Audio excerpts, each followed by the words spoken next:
In other news, the government is now giving Oksana Kozmina and her daughter Liza just 2 weeks to pack up and return to the war zone of Ukraine. And this is despite living in Israel for over 10 years and Oksana even marrying an Israeli citizen. Attorney and director of the Tomer Warsha law firm, Tomer Warsha, joining with more. Tomer, thank you so much for being with us. Now, can you explain the technicality that is leading to Oksana and Liza's deportation? Yes, in Israel, if you're not Jewish, you have only limited reasons to be able to stay in Israel. One of them is if you have an Israeli spouse, then you can come here and stay with him and with your children from previous relationship. Now, if you don't finish the process to become a citizen, which usually takes between 5 and 7 years, then during this time, if you get separated or if your Israeli spouse dies, then the Interior Office can try to send you away based on the decision that you no longer need to be in Israel because you don't have any relationship anymore. Now, of course, that at this point you can apply to stay here based on humanitarian reasons, but the Interior Office really is trying to deport all these people by saying that they don't qualify, even though I tell you as a lawyer who deals with it for more than 20 years that there are no criterions whatsoever. If you're in Israel for many years, if you have children, you should be able to stay here. These people's lives are not a game, and it must be changed. Well, and we understand from interviews with Liza that she was intending to go to the army soon, along with all of her friends. She's now 18. She has been learning in Israeli schools for 10 years, since she was about 7 or 8 years old. Is none of that taken into consideration?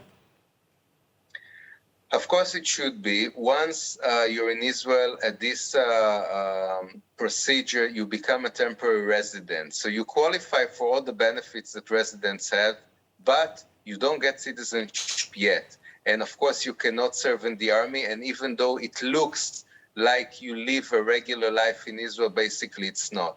Now, of course, the time comes after a few years that the Interior Office must examine your case and allow you to be upgraded for a full citizenship. But as it happens, not only at this case, but in many, many cases that we present, the Interior Office is trying to deport these people. We need to go to court in order to change it. And my announcement here to all these people that suffer from the same problem, it can be changed. It should be changed. The courts listen.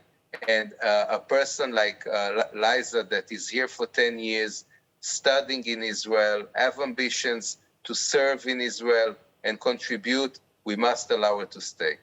All right, now, Meretz Knesset member Mossi Raz is also calling for intervention, saying that Israel needs to show heart, not only because it's dangerous to return to Ukraine, as we've mentioned, but because, for all intents and purposes, the Kozminas are Israeli. Liza's been in Israeli schools, as we mentioned, and Oksana was married to an Israeli man for 10 years before his recent passing. Again, how much of that is considered by the population authority before they gave them a 2-week notice to pack up and leave?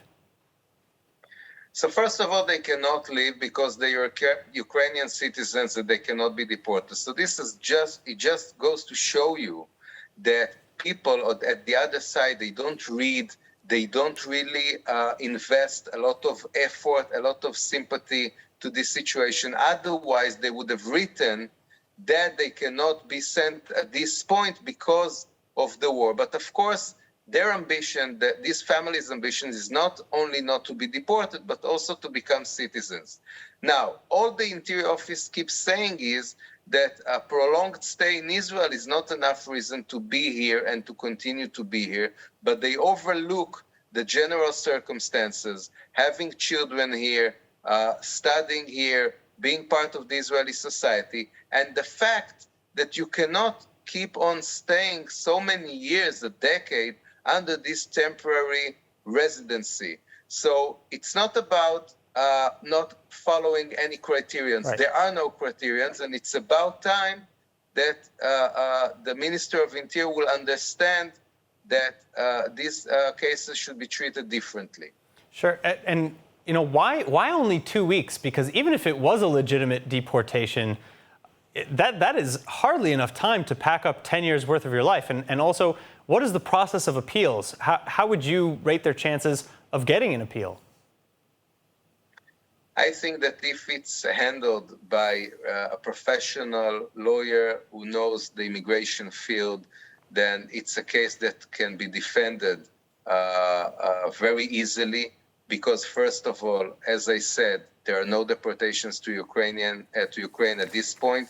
Number two, because there are many issues that were not considered. This case should have been brought to a special humanitarian committee under the Ministry of Population, the Ministry of Interior, but it didn't go there. It was blocked by one officer at the Interior Office. So if I was the lawyer, I would take the case to the court, to the tribunal, and I'm pretty positive that we can change this horrible decision. All right, Tomer like Warsha. we did in similar cases.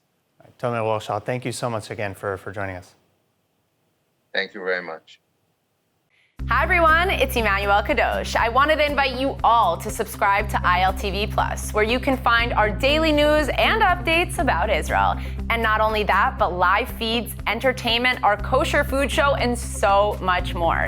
Needless to say, your subscription to ILTV Plus helps us grow and create more content while also supporting the state of Israel. Our app is available on all platforms and devices, so I'll see you guys there.